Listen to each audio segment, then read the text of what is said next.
pamrih, berkarya terus dengan hati teguh. Meski dihina dan menanggung duka, ku utus Kau mengabdi bagiku. Ku utus Kau pembalut yang terluka, menolong jiwa syarat berkeluh, menanggung susah dan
penuh derita di dalam dunia, tetapi jangan kau gentar, tetap setialah.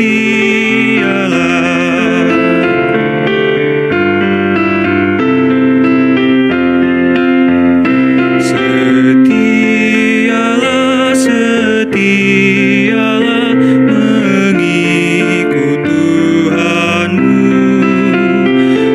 Bersaksilah di dunia tentang penebusmu yang mati disalibkan di bukit Golgota.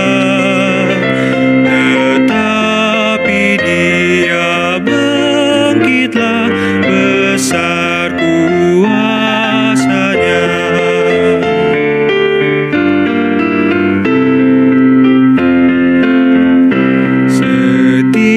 Setialah, setialah menjadi hamba-Nya, meski besar rintanganmu, tetap percayalah.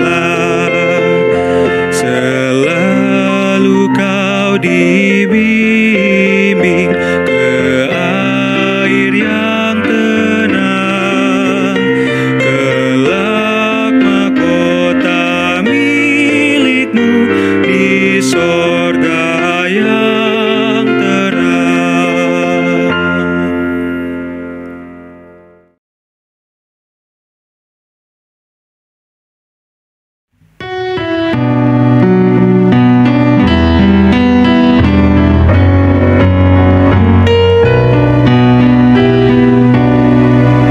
Lihatlah sekelilingmu, pandanglah ke ladang-ladang yang menguning dan sudah matang untuk itu. Lihatlah sekelilingmu, pandanglah ke ladang-ladang yang menguning dan sudah matang untuk itu. Apa arti ladang-ladang? Apa yang perlu dituntut? Ladang itu seluruh dunia, manusialah tuaiannya. Lihatlah sekelilingmu, pandanglah ke ladang-ladang yang menguning dan sudah matang untuk itu.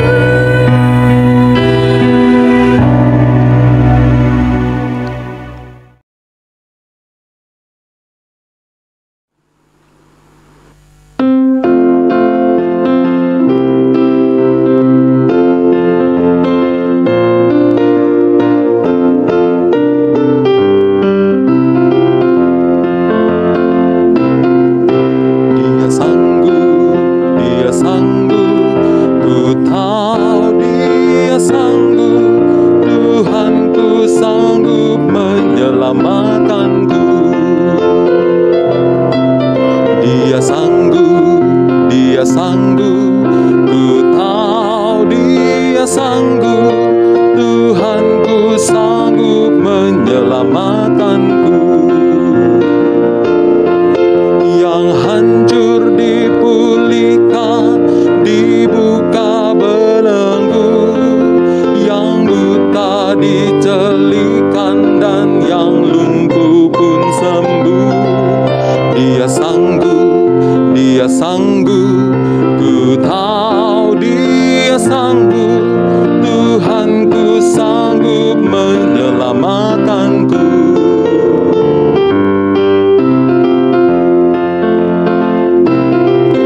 Dia sanggup, ku tahu Dia sanggup, Tuhanku sanggup menyelamatkanku.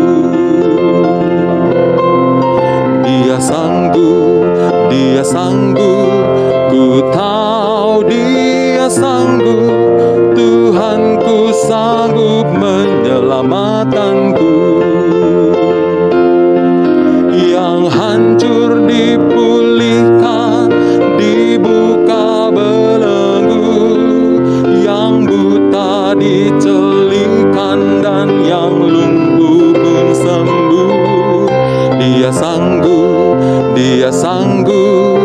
Ku tahu Dia sanggup, Tuhanku sanggup menyelamatkanku.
sejahtera dalam Tuhan Yesus Kristus dan salam sehat bagi kita semua dimanapun kita berada saat ini.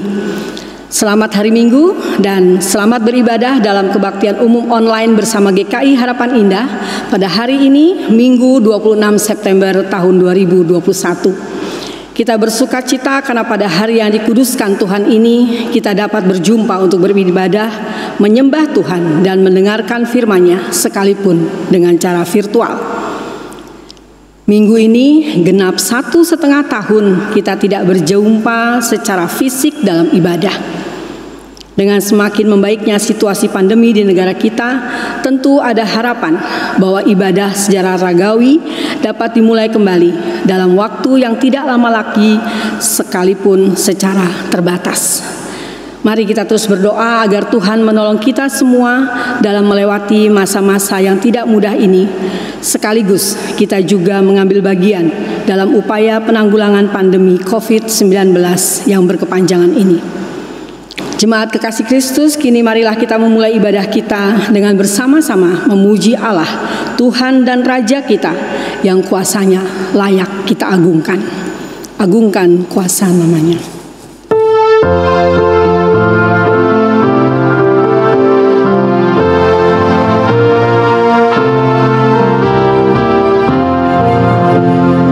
Agungkan kuasa namanya, malaikat bersujud, nobatkan Raja mulia dan puji Tuhanmu.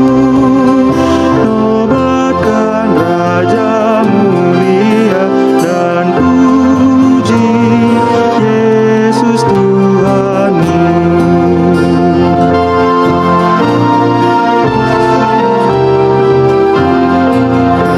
Hai bangsa-bangsa dunia sekarang bertelut, akui kerajaannya dan puji Tuhanmu. Akui kerajaannya dan puji Yesus Tuhanmu. Umat Tuhan, mari kita tabiskan ibadah kita pada hari ini dengan sebuah pengakuan bahwa ibadah ini berlangsung dalam nama Tuhan yang menjadikan langit dan bumi, yang kasih setianya kekal untuk selama-lamanya. Amin,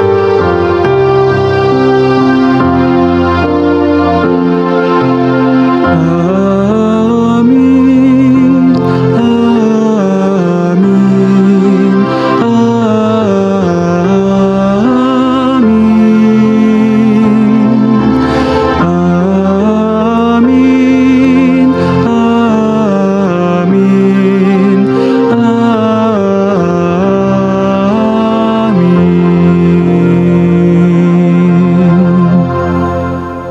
Tuhan beserta saudara. Dan Dan beserta serta saudara juga. Eksklusifisme merupakan sikap yang kerap kita jumpai dalam kehidupan sehari-hari, baik dalam bermasyarakat, pekerjaan, bahkan juga dalam bergereja. Sikap mengotak-ngotakan diri dan kelompok ini akan membuat kita sulit menjalankan tugas dan panggilan kita sebagai rekan sekerja Allah yang seharusnya mewartakan kabar baik dan menebarkan kasih bagi setiap orang tanpa membedakan latar belakangnya. Kiranya melalui firman Tuhan yang akan kita dengarkan pada hari ini, kita dimampukan untuk melihat perbedaan dan keberagaman sebagai kesempatan yang indah untuk mewujud nyatakan karya Allah di tengah kehidupan kita.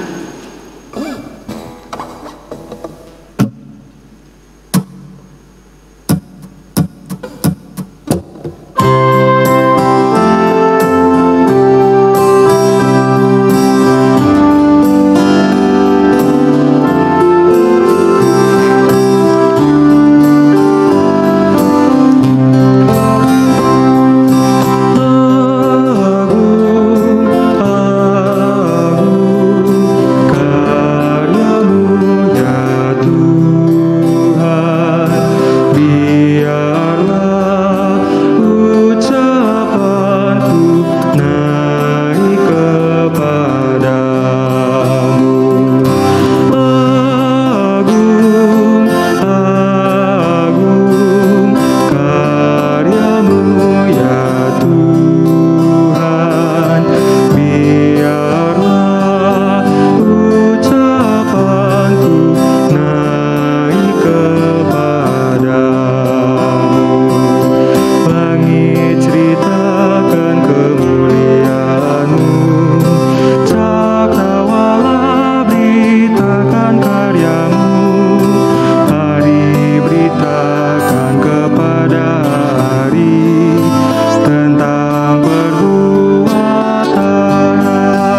terbit dari timur dan terbenam di barat, dan segenap bumi disinari oleh kehangatanmu. Tauratmu Tuhan betapa sempurna, jiwaku disegarkan olehnya. Beritamu Tuhan tetaplah teguh, hatiku pun bersuka. Hukum Tuhan itu suci murni, mataku pun bercahaya. Agung, agung karyamu ya Tuhan, biarlah ucapanku naik kepadamu. Yang berpegang teguh pada Tauratmu akan mendapat upah yang besar. Bebaskanlah aku dari yang sesat, yang tak aku sadari. Lindungilah hamba-Mu ya Tuhan, agar ku tak bercela.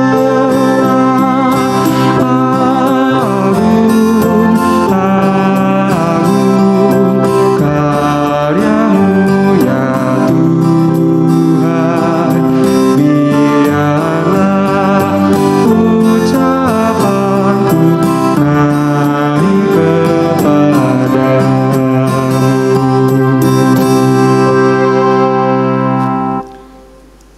Jemaat kekasih Kristus, sebelum kita melanjutkan ibadah kita, mari kita bersama-sama menundukkan hati kita. Kita mengakui segala dosa-dosa kita di hadapan Tuhan.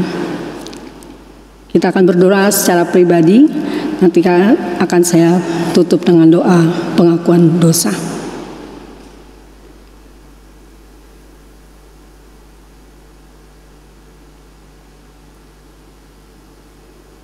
Bapa yang Maha Baik, terima kasih Engkau telah menempatkan kami di tengah persekutuan umat-Mu di GKI Harapan Indah ini. Demikian juga di tengah masyarakat di mana kami berada. Kami bersyukur Engkau telah memilih kami menjadi anak-anak-Mu melalui karya pengorbanan Tuhan Yesus di kayu salib. Namun kami mengakui bahwa kami belum mampu menjadi garam dan terang yang baik seperti yang Tuhan kehendaki. Seringkali kehidupan ibadah kami hanya berpusat pada diri kami sendiri dan tidak memedulikan keadaan orang lain, sehingga keberadaan kami tidak dirasakan sebagai berkat, bahkan kerap menjadi beban bagi orang lain.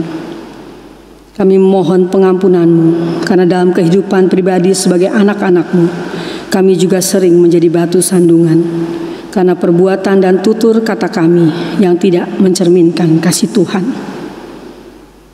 Ampuni kami ya Tuhan, kiranya Roh Kudus memampukan kami untuk hidup seturut kehendak-Mu dan melayakkan kami untuk datang menyembah-Mu dalam ibadah ini.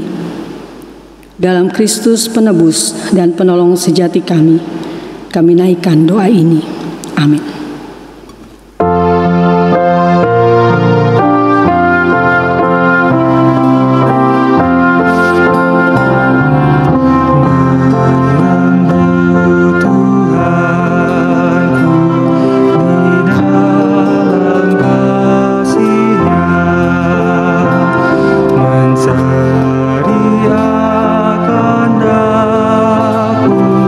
Yang hilang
Bagi saudara yang dengan sungguh-sungguh mengakui dosa-dosanya di hadapan Tuhan, maka dengarkanlah berita anugerah yang diambil dari 2 Korintus 5 ayat 17. Jadi siapa yang ada di dalam Kristus, ia adalah ciptaan baru. Yang lama sudah berlalu, sesungguhnya yang baru sudah datang.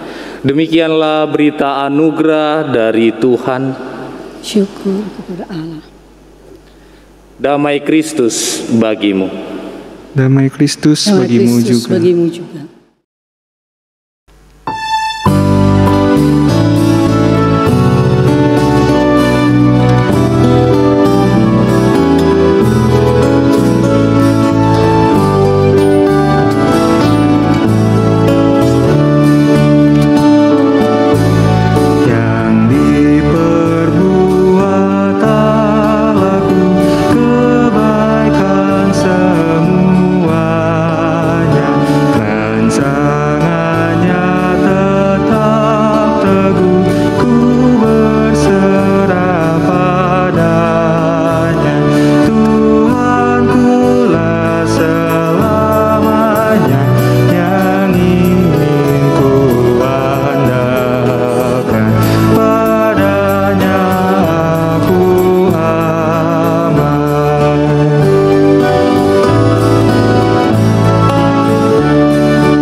Kita akan bersama-sama mendengarkan pujian yang dipersembahkan oleh Paduan Suara Komisi Wanita GKI Harapan Indah.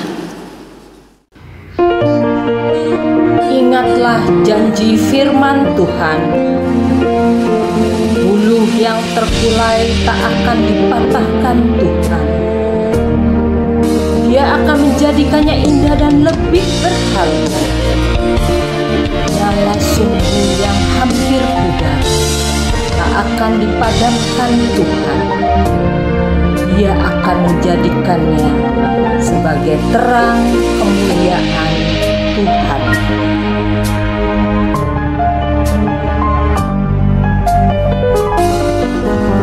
Hidup berharga bagi Allah,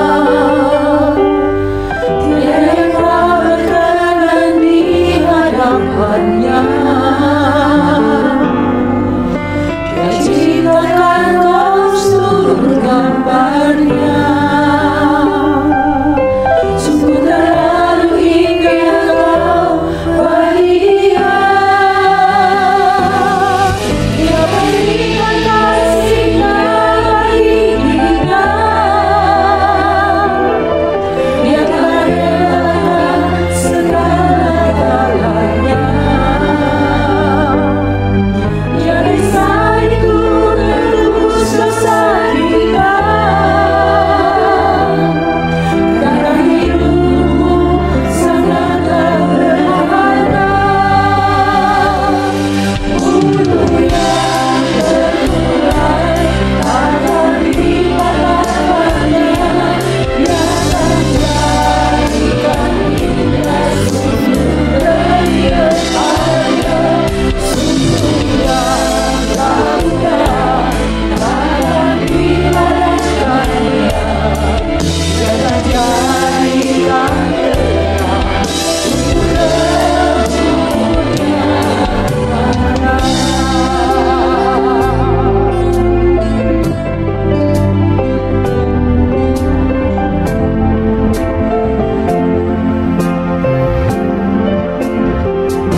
Bapak, Ibu, saudara-saudara yang terkasih di dalam Tuhan, mari kita mempersiapkan hati untuk menerima kebenaran firman Tuhan. Kita berdoa.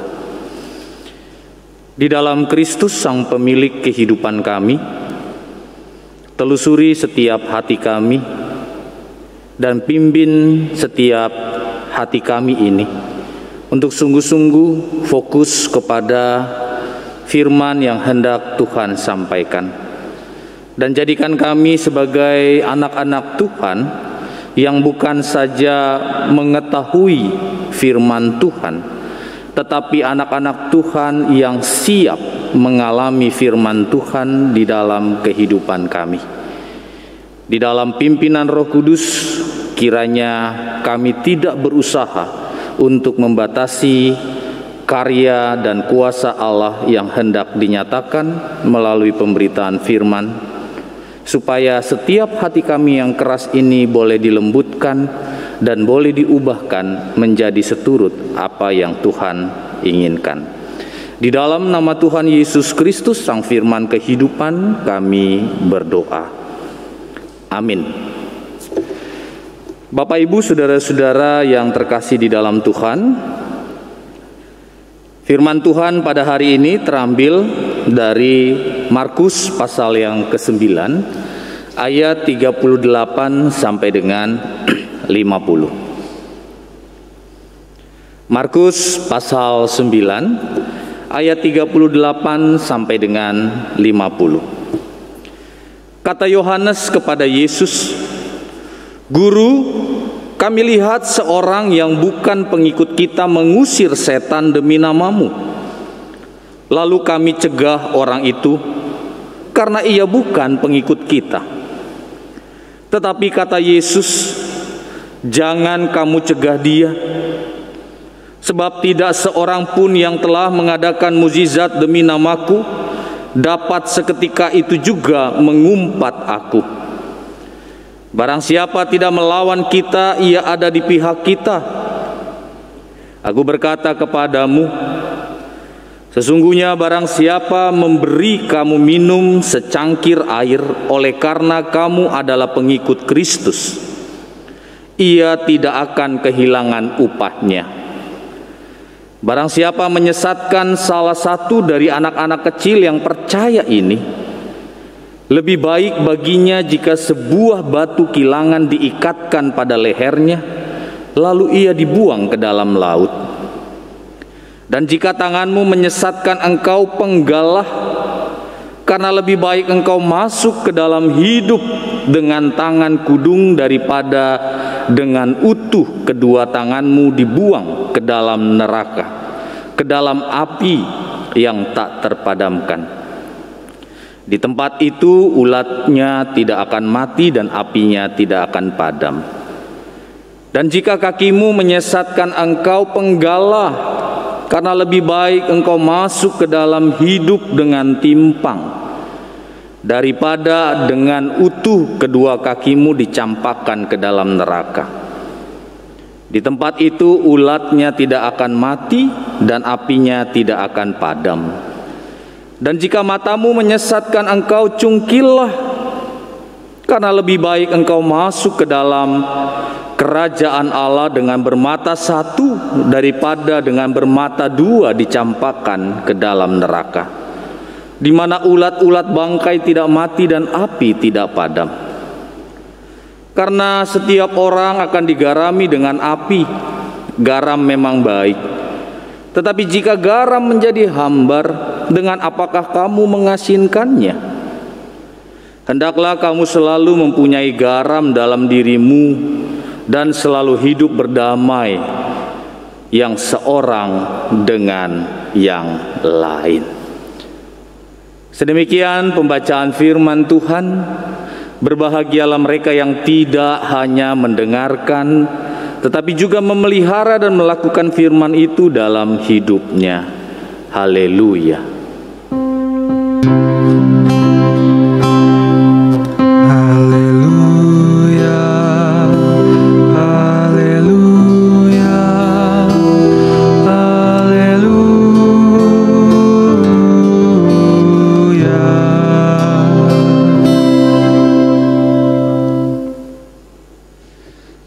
Salam sehat Bapak Ibu, saudara-saudara yang terkasih.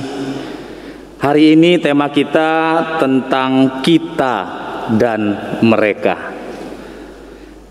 Saya teringat dengan sebuah kisah tentang seorang pendeta, mungkin Bapak Ibu juga tahu.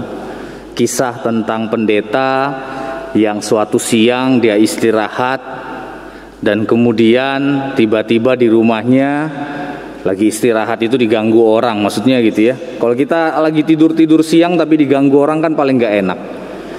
Dan yang mengganggu itu siapa? Ada ketokan pintu di rumahnya, diketok begitu ya. Kemudian dia dengan malasnya dia keluar. Ketika dia keluar dia ketemu, oh ternyata anak kecil. Loh kamu siapa? Katanya. Kemudian si anak ini katakan, dia sebutkan namanya. Kamu kok sendirian, papa mama mana gitu ya. Papa mama pergi kerja, jadi aku sendirian Pak Pendeta. Tapi aku mau minta tolong sama Pak Pendeta. Mau minta tolong apa siang-siang bolong begini? Saya mau minta tolong Pak Pendeta tolong ke rumah dong. Ada yang sakit katanya. Wah pendeta kalau udah dengar apa yang sakit gitu kan langsung peka gitu. Wah ini butuh dilawat gitu kan, butuh didoakan. Ya sudah ayo kita ke rumah katanya. Singkat cerita sampai di rumah nggak ada orang memang. Jadi cuma anak itu. Mana yang sakit? Siapa yang sakit gitu kan? Kemudian Pak Pendeta itu dituntun ke sebuah tempat gitu ya. Dan ternyata dituntunnya kepada seekor kucing. Kucingnya ini sakit, tergeletak di lantai, lemes. Waduh, Pak Pendeta berpikir biasanya itu kan manusia, maksudnya orang gitu ya, yang sakit didoakan. Lalu sekarang kucing. Terus anak itu katakan, Pak Pendeta tolong beberapa hari ini kucing saya sakit. Saya yakin Pak Pendeta akan mendoakan dan kucing saya ini sembuh katanya. Kemudian Bapak Ibu Saudara-saudara, Pak Pendeta tanpa pikir panjang nih nanti ribet nih urusan sama anak-anak gitu. Ya udah didoain, ya udah kita berdoa yuk katanya gitu. Berdoa mereka bertiga sama kucing maksudnya, ya di depan kucing yang masih tergeletak lemas di lantai itu. Dia katakan, Tuhan Yesus engkau tahu kucing ini sedang sakit. Hai kucing, kalau engkau mau sembuh, sembuhlah. Kalau engkau mau mati, matilah katanya. Amin. Wah, si anak ini seneng gitu ya. Pendeta udah datang, udah didoakan gitu ya. Dia katakan, Pak Pendeta terima kasih banyak. Saya yakin ini kucing saya sembuh nih katanya. Ya sudah Pak Pendeta pulang dulu ya katanya. Pulang nih Pak Pendeta. Kemudian Bapak Ibu Saudara-saudara, 2 hari kemudian Pak Pendeta lagi istirahat di depan TV gitu ya, depan TV rumahnya. Ada lagi yang ketuk. Pak Pendeta katanya gitu kan. Kemudian Pak Pendeta kayaknya nggak asing sama suara ini gitu ya, tapi dia buka, wah Pak Pendeta batuk gitu ya. Ternyata nih Pak Pendeta lagi sakit Bapak Ibu Saudara. Dan kemudian si anak ini mendengar batuk Pak Pendeta, loh Pak Pendeta kok sakit? Lah kamu lagi katanya.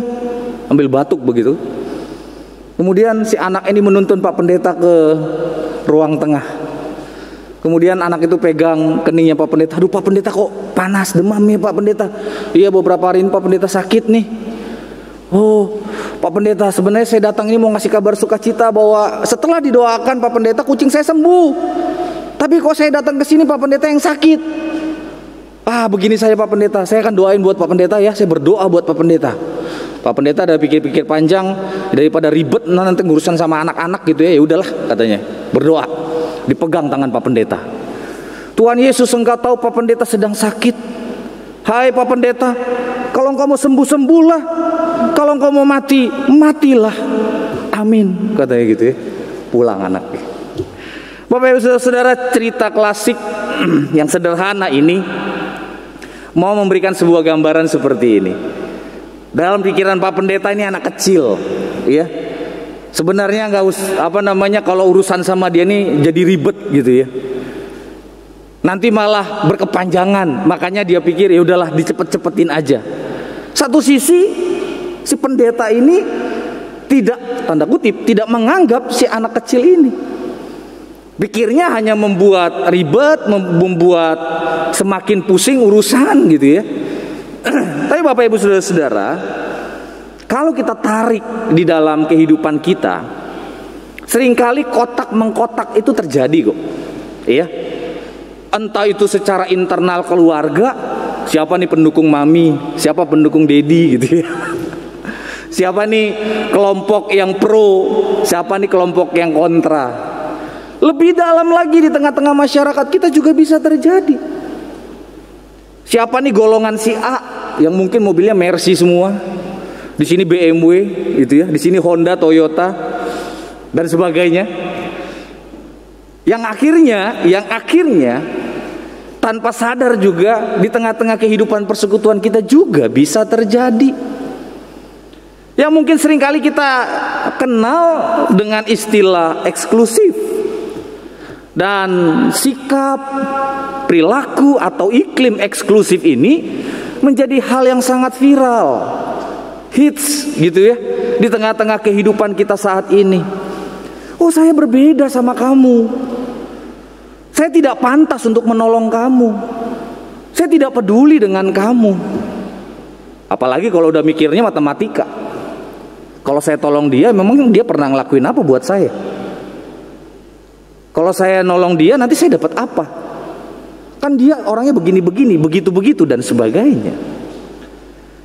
Bapak Ibu saudara-saudara, dengan pemahaman ini saya kembali teringat apa yang menjadi kehidupan Mother Teresa di Kalkuta.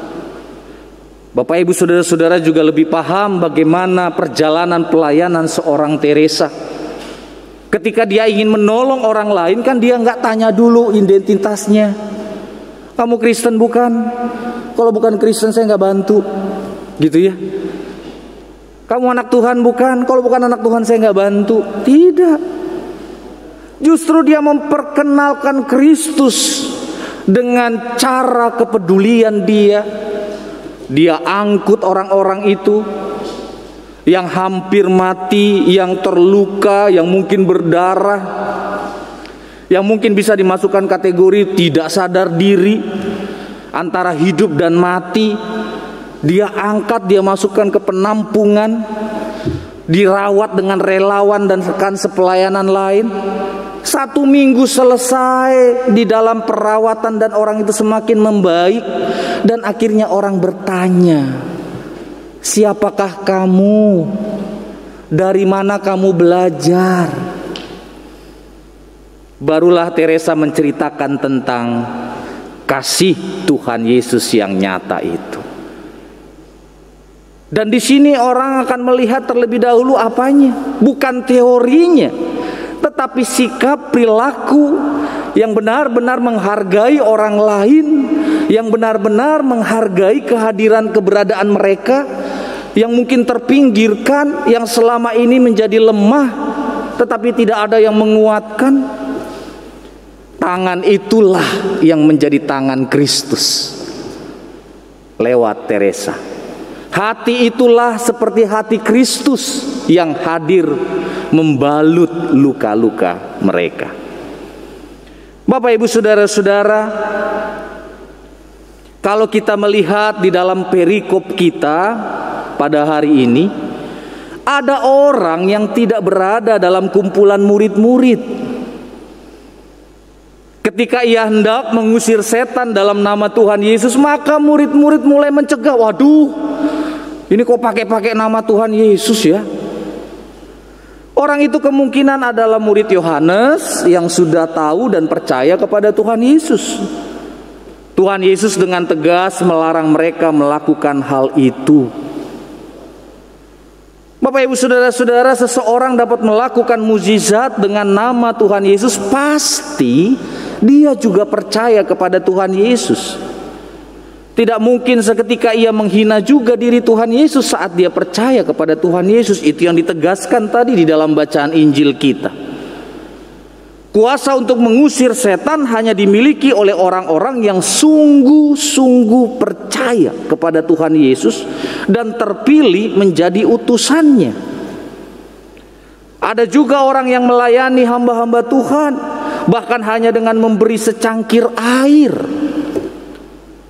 Orang seperti ini dihargai oleh Tuhan dan diberi upah yang kekal. Kemudian Tuhan Yesus menegaskan kemarahannya lagi bahwa barang siapa yang menyesatkan satu dari anak-anak kecil, maka mereka harus dihukum. Demikian pula apabila anggota tubuh seperti mata, ya, tangan, kemudian kaki, lebih baik dibuang jika membuat kita tersesat. Lebih baik dengan cacat fisik masuk sorga daripada dengan kesempurnaan anggota tubuh namun masuk neraka. Mengingat pemurnian yang akan dilakukan, harusnya orang-orang percaya mampu menjadi seperti garam yang memiliki rasa sehingga dapat berfungsi dan bermanfaat. Makanya saya sering kali ingatkan untuk jemaat, saya katakan kita jangan terlalu cepat-cepat mengatakan saya tahu tentang isi firman Tuhan, saya hafal tentang firman Tuhan. Bapak Ibu saudara-saudara, Tuhan mau menginginkan kita jangan hanya pandai untuk tahu firman Tuhan, tapi harus mengalami firman itu. Bukan saja mau kenal, mengatakan saya kenal kok dengan Tuhan Yesus. Bukan itu yang Tuhan mau. Yang Tuhan mau adalah bukan sekedar tahu, kenal siapa Tuhan, tapi mengalami perjumpaan dengan Tuhan. Bapak Ibu saudara-saudara, Tuhan Yesus mengingatkan umatnya dalam konteks saat itu dan juga kepada kita saat ini sebagai umat Tuhan untuk senantiasa memberitakan kabar baik. Meski kita tidak berada di dalam satu lembaga, satu persekutuan, biarlah kita terus mampu untuk dapat mendukung pelayanan itu, pelayanan mereka. Kita juga harus bersyukur dan menerima atas orang-orang yang memperhatikan hamba-hamba Tuhan dimanapun. Sebaliknya, kita harus menolak mereka yang mengajarkan kesesatan. Artinya, kita harus menjauhkan diri dari pengaruh dan ajaran palsu yang menyesatkan, karena ajaran palsu tersebut justru akan menjauhkan kita dari kebenaran Allah yang sejati. Jadi di sini para murid berfungsi sebagai garam dunia, saudara dan saya juga, yang membawa perubahan kepada dunia. Garam melakukan tugasnya dengan baik, merubah atau membuat sekitar kita menjadi nyaman, rasa enak, sehat, bebas kuman, begitu toh. Tugas pemberitaan firman Tuhan yang kita sampaikan juga harusnya mengubah hidup orang yang mendengarkan. Mungkin ini refleksi kita gitu ya. Apakah selama ini kehadiran saya menjadi inspirasi buat orang untuk semakin bisa berubah? Atau saya justru jadi batu sandungan? Jangan-jangan saya selama ini perkataan saya itu tidak baik, bukan mendatangkan berkat, tapi justru mencaci maki, menghina. Dari mulut saja kita sudah tahu seperti itu. Tangan kita berat untuk memberi, kaki kita berat untuk menolong orang lain, tetangga kita. Bukankah suatu kebahagiaan ketika kita mampu untuk dapat mengubah air mata menjadi senyuman? Bapak Ibu saudara-saudara, saya ingat apa yang dikatakan oleh Mother Teresa juga. Dia katakan begini, jangan biarkan setiap orang yang datang pada Anda pergi tanpa merasa lebih baik dan lebih bahagia. Jadilah ungkapan hidup dari kebaikan Tuhan, kebaikan dalam wajah Anda, kebaikan dalam mata Anda, dan kebaikan dalam senyum Anda. Tapi yang menjadi catatan garis bawah dari saya adalah jangan biarkan setiap orang yang datang pada Anda pergi tanpa merasa lebih baik dan lebih bahagia. Jadi kalau ada orang datang, sahabat kita, tetangga kita datang dengan bercucuran air mata, pulang jangan sampai bercucuran darah. Tapi harus sebaliknya, harus ada tersenyum, harus ada kebahagiaan. Setidaknya kita menghentikan air mata itu dan mengubah menjadi senyuman kecil. Kan kita rindu seperti itu ya. Orang datang ke rumah kita pulang bahagia kan. Masa orang datang ke rumah kita, dia pulang malah bersungut-sungut, malah nyumpah-nyumpahin kita gitu kan, malah doain kita yang gak bener. Yang Tuhan mau bahwa setiap kita mengalami perjumpaan dengan orang, mereka juga mengalami perjumpaan dengan Kristus melalui hidup kita, melalui pribadi kita. Saya ingat ada seorang anak SD, dia pulang dari sekolah dan kemudian dia punya tugas karena celananya itu kepanjangan. Gurunya bilang tolong potong 5 cm katanya. Sampai di rumah dia ketemu mamanya lagi masak di dapur. Dan kemudian dia bilang, "Mama minta tolong dong potongin celana aku," kata bu guru. "Ini kepanjangan 5 cm. Besok harus sudah dipotong ya mah. Tapi kalau aku yang potong nanti miring-miring mah," katanya. Wah, mamanya sewot, orang lagi masak. Mama lagi masak ini, kamu gak ngelihat gitu kan. Akhirnya dia sedih, dia tinggalkan mamanya. Kemudian dia ke kamar kakaknya lagi main laptop gitu ya. Kemudian dia katakan, "Kakak, aku dapat tugas dari bu guru, katanya celana aku ini kepanjangan, tolong potongin 5 cm kak, kalau aku motong pasti miring-miring." Si kakaknya bilang, "Kakak lagi kerjain tugas ini, kamu gak ngelihat? Ini banyak banget ini tugas." Si adik keluar kamarnya. Ketika keluar kamar ketemu di ruang tengah si Oma lagi nyulam. Oma aku dapat tugas dari bu guru, suruh potong celana 5 cm. Nanti kalau aku yang potong nanti miring-miring Oma. Kemudian si Oma bilang, "Aduh cucu, ini Oma kalau tinggalin sulaman ntar balik lagi lupa nih nyulam yang mana," gitu kan.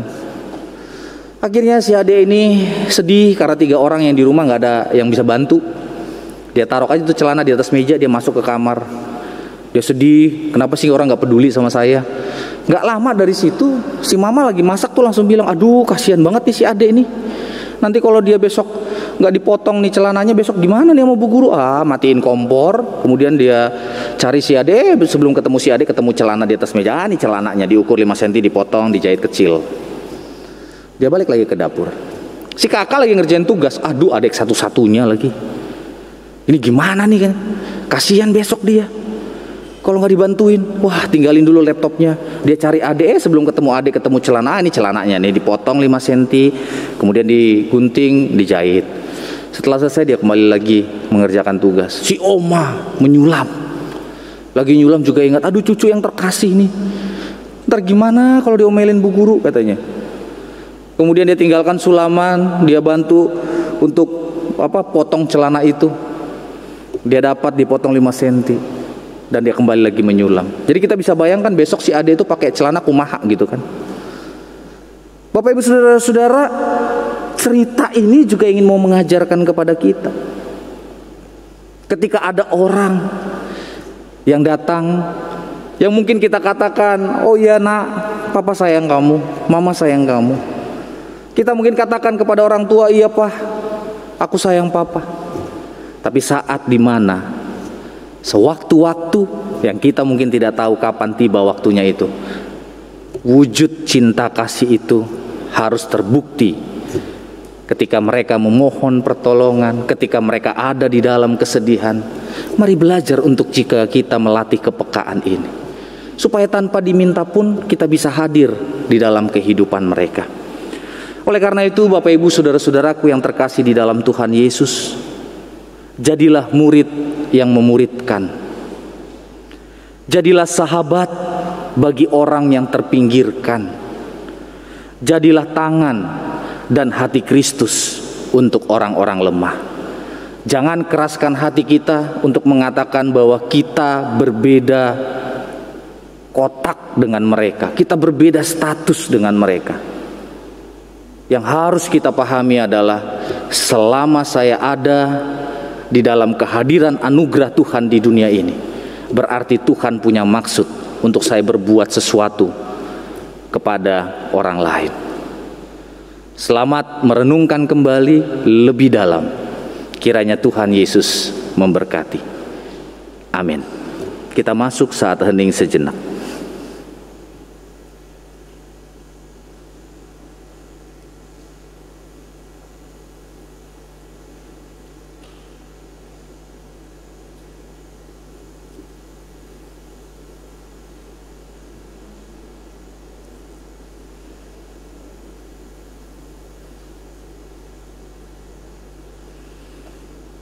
Bapak Ibu Saudara-saudara, kita akan memasuki Sensuramorum, perjamuan kudus. Pada hari Minggu tanggal 3 Oktober 2021, kita akan merayakan perjamuan kudus. Untuk menyambut dan ikut serta dalam perayaan itu, marilah kita mempersiapkan diri secara bersama-sama. Yang pertama, pada perjamuan malam terakhir, Kristus menghendaki kita merayakan perjamuan kudus untuk mengenangnya. Mengenang Kristus berarti mengalami kehadirannya seperti murid-muridnya dahulu mengalami kehadirannya bersama mereka.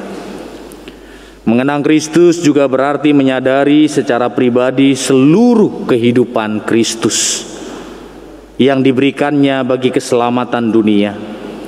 Sejak ia lahir, melayani, menderita sengsara, mati, dibangkitkan, dan dimuliakan di sorga. Marilah kita merenungkannya. Apakah saudara benar-benar rindu untuk berjumpa secara pribadi dengan Kristus, untuk mengalami kasih, kuasa, dan kebenarannya yang membarui hidup saudara?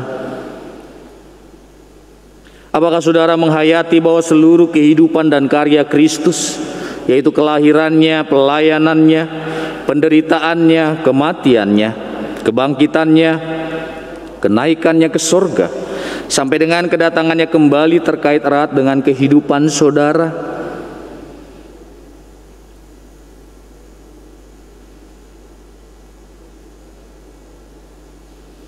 Yang kedua, pada perjamuan malam terakhir, ketika Kristus memecah roti dan mengangkat cawan, ia membagikan tubuh dan darahnya sendiri kepada murid-muridnya. Menerima tubuh dan darahnya berarti dipersatukan dengan Kristus sehingga ia menjadi kepala dan kita tubuhnya. Menerima tubuh dan darahnya berarti dipersatukan dengan semua orang yang menerimanya juga menjadi satu tubuh dan satu roh. Marilah kita merenungkannya. Apakah saudara menghayati bahwa Kristus adalah kepala seluruh kehidupan saudara dalam hidup berjemaat dan bermasyarakat, dalam keluarga dan pekerjaan saudara? Apakah saudara menghayati bahwa saudara adalah anggota tubuh Kristus yang saling mengasihi seorang terhadap yang lain?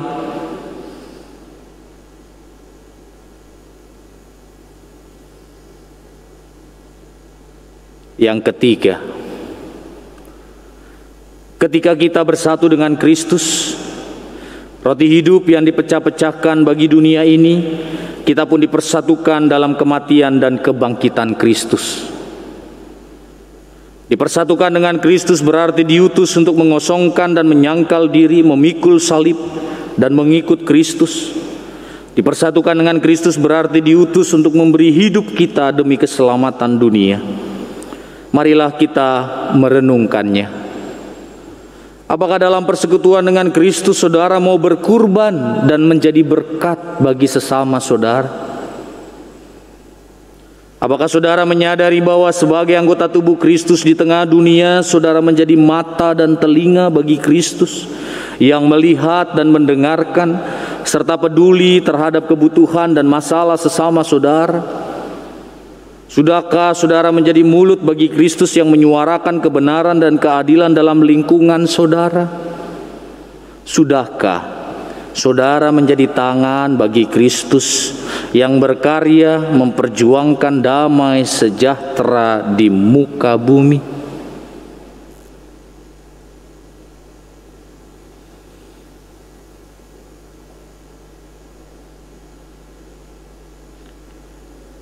Kiranya Roh Kudus menolong kita semua dalam mempersiapkan diri untuk merayakan perjamuan kudus pada tanggal 3 Oktober 2021 mendatang.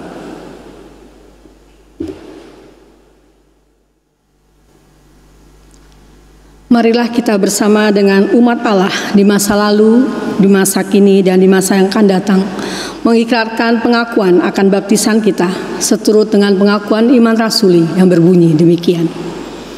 Aku percaya kepada Allah Bapa yang Maha Kuasa, Khalik langit dan bumi, dan kepada Yesus Kristus, Anak yang tunggal Tuhan kita, yang dikandung dari Roh Kudus, lahir dari anak darah Maria, yang menderita sengsara di bawah pemerintahan Pontius Pilatus, disalibkan, mati dan dikuburkan, turun ke dalam kerajaan maut.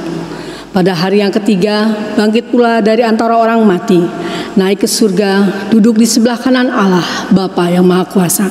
Dan dari sana ia akan datang untuk menghakimi orang hidup dan yang mati. Aku percaya kepada Roh Kudus, gereja yang kudus dan am, persekutuan orang kudus, pengampunan dosa, kebangkitan orang mati, dan hidup yang kekal. Amin. Mari kita menaikkan syafaat kita. Terima kasih untuk firman-Mu, untuk lebih mengingatkan kepada kami, untuk tetap menjadi tangan, mata, kaki, seperti Kristus yang telah melakukan dan memberikan keteladanan. Supaya kami tidak memandang sesama kami hanya berdasarkan pikiran kami semata, bahkan pembedaan-pembedaan yang seringkali kami buat sehingga terlihat tembok yang tebal dan tinggi. Oleh karena itu Bapa, anugerah kehidupan yang Kau berikan kepada kami, biarlah boleh menjadi berkat juga untuk sesama kami. Dan kiranya setiap hati kami pun boleh tetap dibimbing di dalam hikmat Tuhan, supaya kami kembali terus merenungkan dan tentunya mengimplementasikan firman-Mu di dalam keseharian kami.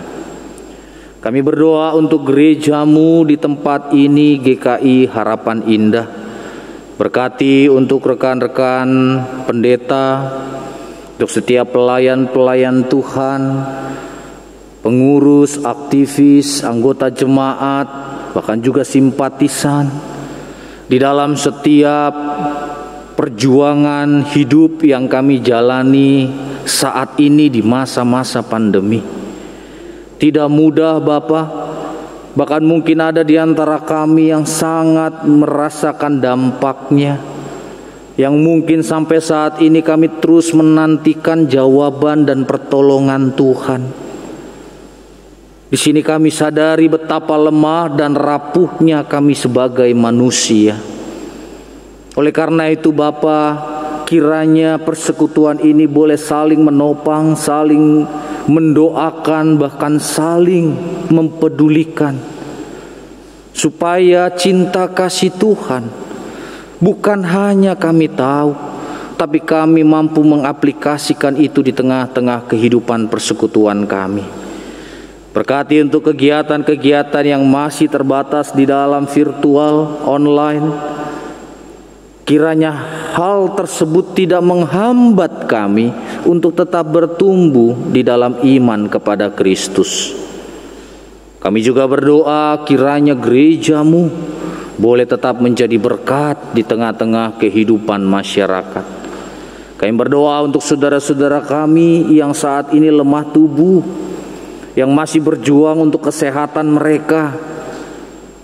Tuhan yang menyatakan kuasa penyembuhan itu melalui obat-obatan, makanan, minuman, dan juga istirahat pikiran yang tenang dalam sukacita Tuhan.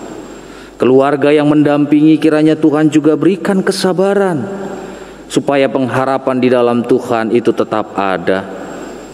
Berkati di dalam sukacita saudara-saudara kami, keluarga demi keluarga, Pak Sutri, baik yang boleh memaknai pertambahan usia oleh karena mengingat hari kelahiran dan juga waktu pernikahan, Kiranya mereka boleh bersuka cita untuk setiap perjalanan yang sudah dilewati.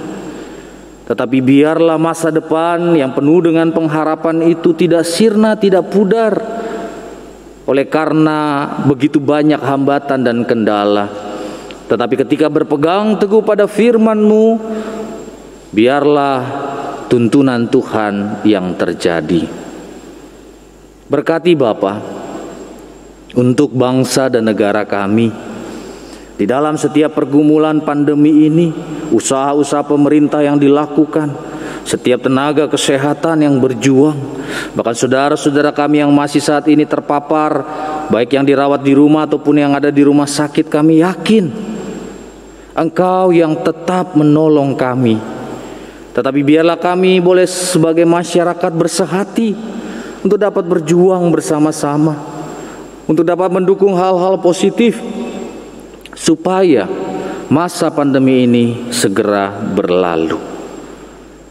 Beri kedamaian untuk bangsa dan negara kami, untuk perdamaian dunia, supaya kehidupan di tengah-tengah dunia ini boleh saling menghargai, saling menolong, dan juga berbela rasa. Sempurnakan Tuhan doa dan permohonan kami ini, karena kami berdoa hanya di dalam nama Tuhan kami Yesus Kristus yang telah mengajar kami berdoa bersama.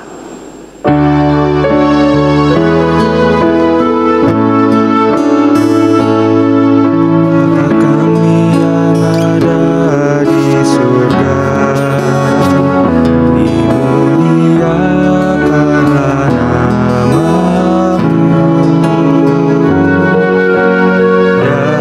Datanglah kerajaan-Mu, jadilah kehendak-Mu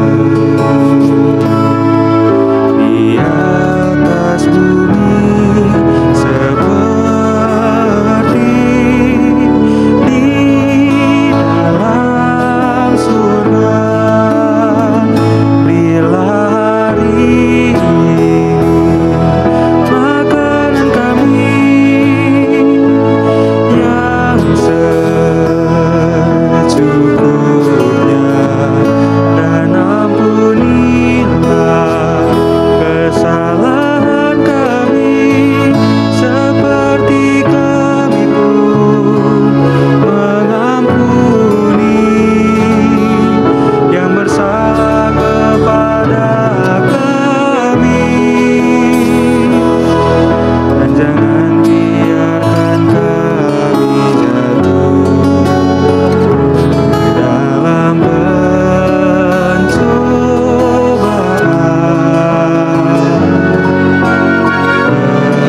tetapi lepaskanlah kami dari yang jahat.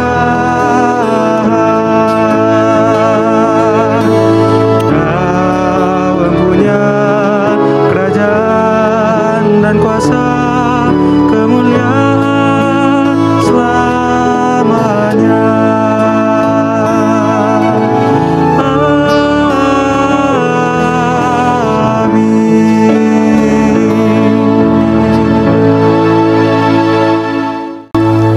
Tiba saatnya diberikan kesempatan bagi kita semua untuk menyatakan syukur kepada Tuhan melalui pengumpulan persembahan.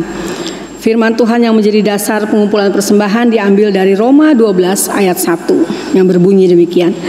Karena itu saudara-saudara, demi kemurahan Allah aku menasihatkan kamu, supaya kamu mempersembahkan tubuhmu sebagai persembahan yang hidup, yang kudus dan yang berkenan kepada Allah. Itu adalah ibadahmu yang sejati. Persembahan dapat saudara sampaikan dengan memasukkannya ke dalam amplop dan menyerahkan ke gereja pada kesempatan terdekat, atau melalui transfer ke nomor rekening BCA 521-033-5899 atas nama GKI Jabar Harapan Indah. Persembahan dapat juga disampaikan melalui aplikasi dompet elektronik dengan memindai QR Code yang terdapat di layar ini.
mari kita membawa persembahan kita kepada Tuhan.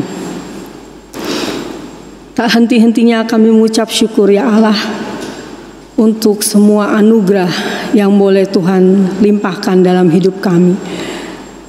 Kami bersyukur untuk penyertaan Tuhan. Kami bersyukur untuk pimpinan Tuhan. Kami bersyukur untuk berkat-berkat Tuhan yang terus Tuhan curahkan dalam kehidupan kami. Ketika suka kami boleh mengucap syukur kepada Tuhan. Ketika duka pun kami boleh tetap mengucap syukur kepada Tuhan, karena kami yakin dan percaya Tuhan tidak pernah meninggalkan kami. Kami mengucap syukur ya Allah, karena sungguh ketika kami melihat apa yang sudah terjadi di belakang kami tahu, kami yakin Tuhan tidak pernah jauh dari kami. Bapa dalam surga, kalau pagi hari ini Tuhan kami boleh diberikan kesempatan untuk sekali lagi mempersembahkan syukur kami. Biar kiranya Tuhan persembahan syukur kami ini boleh menjadi satu bukti betapa kami bersyukur akan semua yang Tuhan sudah lakukan dalam hidup kami. Berkatilah persembahan kami pada hari ini Tuhan, kiranya ini boleh menjadi sarana untuk kami boleh menjadi saksi bagi Tuhan dimanapun Tuhan tempatkan kami. Khususnya gereja ini dengan persembahan yang sudah boleh diberikan, boleh menjadi saksi bagi siapapun, bagi warga di sekitar kami juga, bagi jemaat Tuhan. Terima kasih Bapa dalam surga, terimalah persembahan kami demi nama Tuhan kami Yesus Kristus. Amin. Ibadah kita telah usai. Kembalilah ke dalam kehidupan saudara masing-masing. Jadilah saksi kebaikan Tuhan dan nyatakan kasih bagi setiap orang tanpa dibatasi sekat-sekat pemisah apapun. Sebagaimana Kristus telah menyatakan kasih-Nya yang sempurna bagi kita, manusia yang berdosa dan tidak layak di hadapan-Nya.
Saudara-saudara, arahkanlah hatimu kepada Tuhan. Kami mengarahkan hati kami kepada Tuhan. Jadilah saksi Kristus. Syukur kepada Allah. Terpujilah Tuhan kini dan selamanya. Terimalah berkat dari Tuhan. Tuhan memberkati engkau dan melindungi engkau. Tuhan menyinari engkau dengan wajah-Nya dan memberi engkau kasih karunia. Tuhan menghadapkan wajah-Nya kepadamu dan memberi engkau damai sejahtera. Haleluya.